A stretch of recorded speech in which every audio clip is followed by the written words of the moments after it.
Buenos días a todos. Yo soy Victoria Lacase, directora del área de Economía de nuestra facultad. Desde el área de Economía les seguimos compartiendo con ustedes aportes para este ciclo denominado Pensando Juntos en el COVID. En este caso compartimos las reflexiones de María Eugenia Labruné, Romina Cutuli y Ana D'Angelo, tres docentes de nuestra facultad, que vinculando su experiencia docente en las aulas con su actividad de extensión y de investigación, nos ofrecen algunas reflexiones acerca de la invisibilidad del trabajo de cuidado que estamos afrontando en las familias, en una gran cantidad de hogares, así como sobre la naturalidad con la que se supone que estando en casa podemos cuidar y trabajar a la vez. ¿Es esto posible? Bueno, sobre el final de la entrevista, las docentes también comparten con nosotros una serie de dispositivos de acompañamiento a las familias que se encuentran desarrollando en la primera etapa de implementación de un proyecto de extensión puesto en marcha recientemente. Gracias. Vamos a empezar a conversar entre Romina Cutuli, Ana D'Angelo y yo, que soy Eugenia Labruné, acerca de un proyecto de extensión que se viene trabajando desde el año 2019 en la Facultad de Ciencias de la Salud y en conjunto con la Facultad de Ciencias Económicas. Y vamos a empezar a discutir acerca de la imagen hegemónica que circula en torno a cómo se vive este proceso de aislamiento social preventivo y obligatorio, y que terminamos incorporando y que nos muestra imágenes de una familia tipo, con conexión a internet, con múltiples dispositivos digitales, con heladera llena y mucho tiempo libre. ¿Esto es real, Romina? Bueno, la principal preocupación cuando tomamos la iniciativa desde el proyecto Crianza con Derechos, compartir algunas reflexiones en torno a cómo se podía estar viviendo desde distintos espacios el aislamiento social preventivo obligatorio, es que si bien esta imagen fue cambiando, esta imagen en el sentido y en las representaciones mayoritarias, se fue reflexionando al respecto. En estas primeras semanas se asumía que se podía hacer un fácil traslado a el trabajo en modalidad virtual, la educación en modalidad virtual, lo que implica unas condiciones que en la práctica lo que llevaron a eso es una rápida profundización de la desigualdad, porque implica unas condiciones materiales que una gran parte de la población argentina no tiene. Y esto se profundiza en particular cuando hablamos de las condiciones de vida de la niñez, en términos habitacionales y también en términos de acceso a estos recursos materiales que podrían permitir el acceso a la continuidad pedagógica a través de recursos virtuales. Vamos a comentar a quienes nos ven acerca del proyecto de extensión Crianza con Derechos, construcción de herramientas para una niñez libre de violencias en el hogar, las aulas y la atención sanitaria. Mediante la intervención de este proyecto, se discutió acerca de la existencia de la crisis de los cuidados, que advierte acerca de la distribución de tareas y las condiciones en que se desarrolla el cuidado, tanto remunerado como no remunerado, y las desigualdades de género que derivan de esta mayor carga de trabajo, del trabajo social de cuidado sobre las mujeres principalmente. Este proyecto sitúa estas implicancias de esta crisis de los cuidados en los sujetos de cuidado que son los niños y niñas, y en las políticas públicas específicas. El objetivo del proyecto es aportar a la construcción de prácticas de crianza y enseñanza fundadas en el buen trato, con un abordaje integral e interdisciplinario. Todo en particular el concepto de trabajo y la discusión académica acerca de lo que implica el trabajo remunerado y no remunerado, y la conciliación entre estos tipos de trabajo siempre desde una perspectiva de género, forma parte de los contenidos de la materia Mercado de Trabajo y Relaciones Laborales de la Facultad de Ciencias Económicas. Entonces, ¿es posible trabajar y cuidar a la vez? Es justamente aquello a lo que convocamos a reflexionar, porque justamente esta invisibilidad social de las tareas de cuidado lleva a asumir con naturalidad que estando en casa se puede hacer todo al mismo tiempo, por esta falta de registro social que tenemos frente al trabajo de tiempo completo que implica cuidar. Pensando en el grupo específico de trabajadores, de docentes que están a cargo de esta continuidad pedagógica, ¿Cuáles son las exigencias para este grupo de trabajadores en concreto? Bueno, aquí también se observa el impacto de la sobrecarga de trabajo a todo esto que mencionábamos, porque los docentes, un sector laboral también bastante feminizado y donde estas condiciones recaen sobre los docentes, se suma a ello la exigencia de, primero, una implementación muy pronta de modalidades que implican crear de cero una cantidad de contenidos y modalidades que pretendan el reemplazo de funciones, de roles y de vínculos que no necesariamente son tan factibles de reemplazar. Digamos que así como los chicos que estaban aprendiendo a atarse los cordones tuvieron que aprender a enviar mensajes por plataforma o por aula virtual en el mejor de los casos, los docentes tampoco estaban preparados para esta situación. No se trata de una cuestión tecnológica simplemente o de modalidad, de reemplazar la modalidad virtual por la presencial, sino de un cambio de realidad y un cambio de la escuela como la conocemos. Un cambio que aparte no fue elegido, mucho menos en los primeros años de escolarización y en los sectores de menores recursos económicos. Como en tantas otras crisis, la escuela tuvo que salir a resolver una serie de necesidades materiales de las familias, de la comunidad educativa, y eso dejó en un segundo plano, probablemente en algunos casos, la educación o la continuidad pedagógica. De modo que así como las demandas de la familia hacia la escuela, que ocupa el lugar del Estado, han cambiado, las expectativas de la escuela respecto de las familias, que en contextos de normalidad espera que las familias acompañen y se comprometan con la educación de sus hijos, también requieren ser problematizadas en este momento. Bueno, y justamente respecto a los vínculos en este marco de pandemia, ¿cómo nos aseguramos que nuestros niños y niñas mantengan los contactos con sus afectos, dado que es un derecho que tienen? Está en parte atado a la disponibilidad de ciertos bienes materiales cuya distribución es muy desigual en este escenario. Si hemos asumido socialmente que estas formas de comunicación virtual constituyen, no digamos un reemplazo, pero sí un paliativo frente a otras formas de vincularnos, está claro que también estas medidas impactan en forma de desigualdad afectiva. Pensemos que a la desigualdad se suma también una segregación etaria, ya que los niños son los únicos que no están pudiendo salir del espacio doméstico bajo ningún concepto, y mucho menos para encontrarse con otros pares, con quienes jugar, y que la escuela, que ocupaba un lugar central en ese sentido para el desarrollo emocional y psíquico y el espacio de socialización de la infancia, no es un lugar al que se pueda tampoco asistir. Por otro lado, la escuela, el vínculo educativo es también en los primeros años un vínculo principalmente afectivo, y lo que se observa es una insistencia en la necesidad de sostener ese vínculo por medios virtuales, lo cual es extremadamente difícil y complejo, sobre todo para quienes atraviesan necesidades materiales y mucho más si no tienen acceso a las tecnologías o a la conectividad. Y en la medida en que el aislamiento se prolonga, esto también se va profundizando, esta desigualdad en ese sentido también, en el sentido en la posibilidad de sostener el vínculo educativo. ¿Cómo compatibilizamos en este contexto los derechos de los niños, niñas y adolescentes a estudiar, a vincularse con sus afectos y a vivir en un ámbito familiar ameno?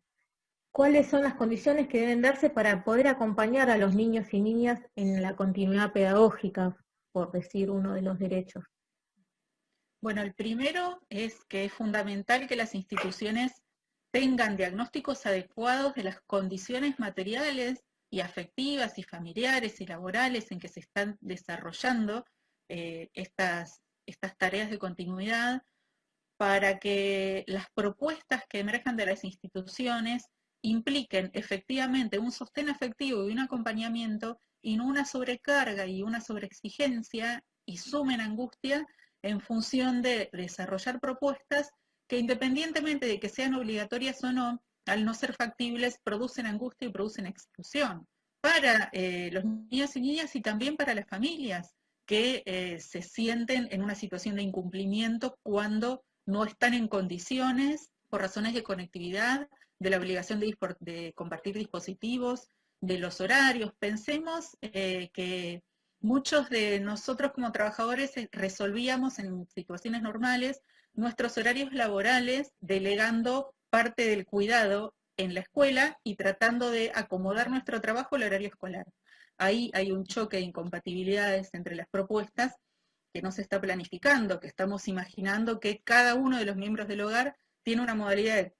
de conectividad independiente y que además los niños desde muy pequeños pueden autogestionarse de manera autónoma estas actividades, lo que sabemos que no es cierto, que requieren de sostén adulto, y ahí es donde emerge la tensión de esta realidad, de que no es factible la compatibilidad absoluta entre el trabajo remunerado y el cuidado, ¿no? Entonces, esta situación de pandemia hace más visible estas dificultades de conciliación entre trabajo y cuidado, que generalmente recae sobre las mujeres, pero que hoy también los hombres pueden advertir. También estamos viendo como muchas trayectorias laborales se ven truncadas, se ven reorientadas o bifurcadas, impactan sobre el bienestar propio y de todas las familias. Justamente en la materia de mercado de trabajo y relaciones laborales, y también ustedes me pueden comentar acerca de la materia más allá del mercado, ofrecemos a los estudiantes incursionar en la herramienta de análisis del mercado laboral, que es la trayectoria laboral, donde puedan describir y analizar los impactos sobre estas de los cambios del contexto económico y social y el cumplimiento o no de los derechos laborales, las condiciones y medio ambiente de trabajo, las desigualdades de género y las implicancias sobre el bienestar de los propios trabajadores y de las personas de su grupo familiar.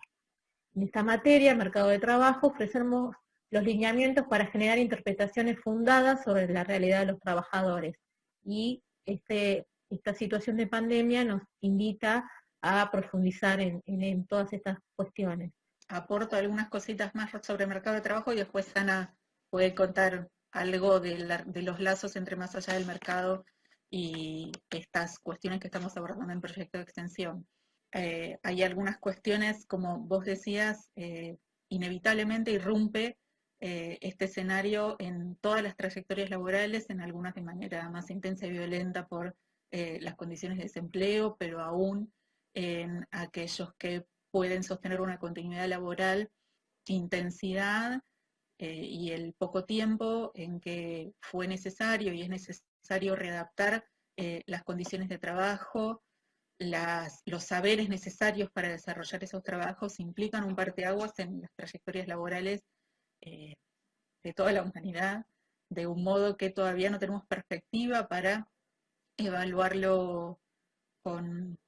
la complejidad que tiene, pero que sin duda va a demandar la revisión de muchos de nuestros saberes, y también de lo que hoy asumimos y seguimos asumiendo en parte atados a una realidad que hace tiempo, hace décadas que se viene desarticulando respecto de lo que tenemos como trabajo. De hecho,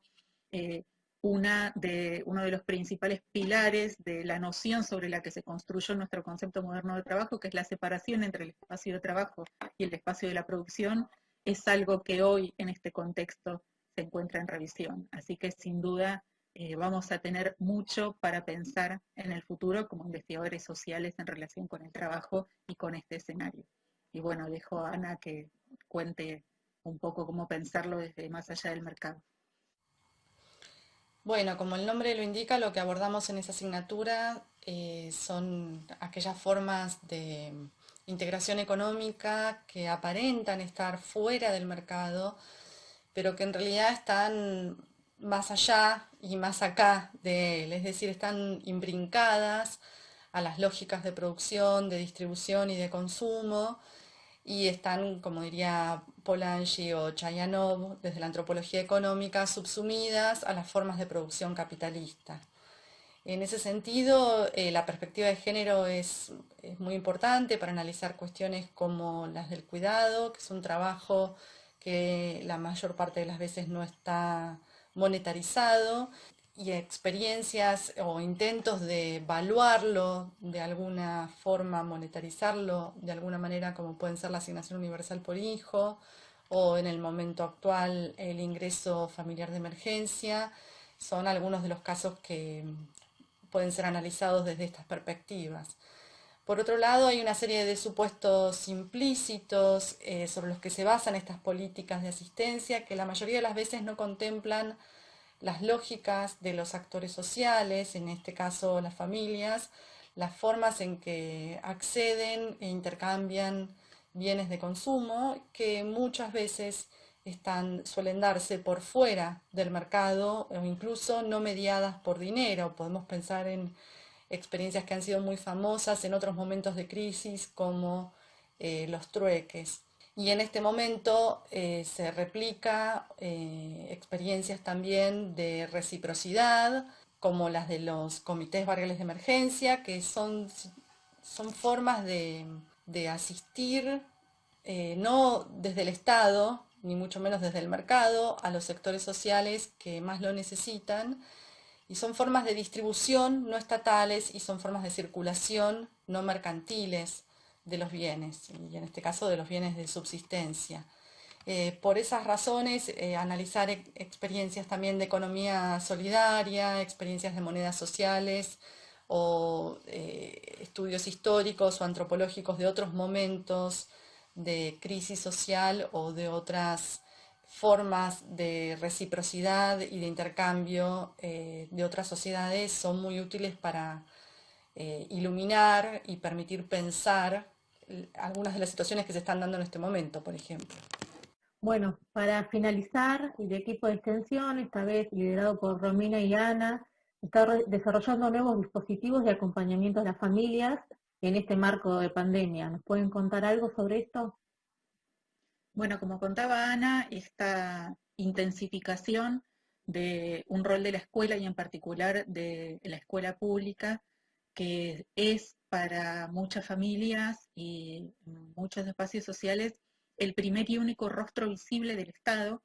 con que los ciudadanos están en contacto y que es la escuela. Lo que estamos planificando es en la línea de recuperar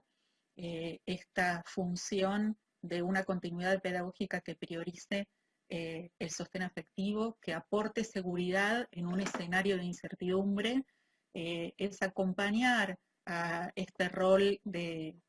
satisfacción de las necesidades más urgentes que está teniendo la escuela pública a través de la distribución de alimentos, producir un material de acompañamiento para pensar la crianza en el contexto de aislamiento social preventivo obligatorio. Lo que estamos haciendo en esta etapa muy inicial todavía del proyecto consolidado es relevando inquietudes de docentes que están abordando la continuidad pedagógica en jardines públicos. También vamos a ver cómo están desarrollando en este momento sus tareas y qué necesidades se están relevando desde el programa de acompañamiento de la crianza a primera infancia y cuáles son las preocupaciones que los referentes comunitarios están identificando con relación a la crianza para desde ahí poder producir un material que lo que permita es poner en valor el cuidado, transmitiendo este mensaje de esto que se está desarrollando en el hogar es fundamental porque es sostener la vida y por encima de eso no hay nada más prioritario. Bueno, damos por terminado, tenemos un tiempo acotado. Muchas gracias a las dos y nos estamos viendo. Adiós.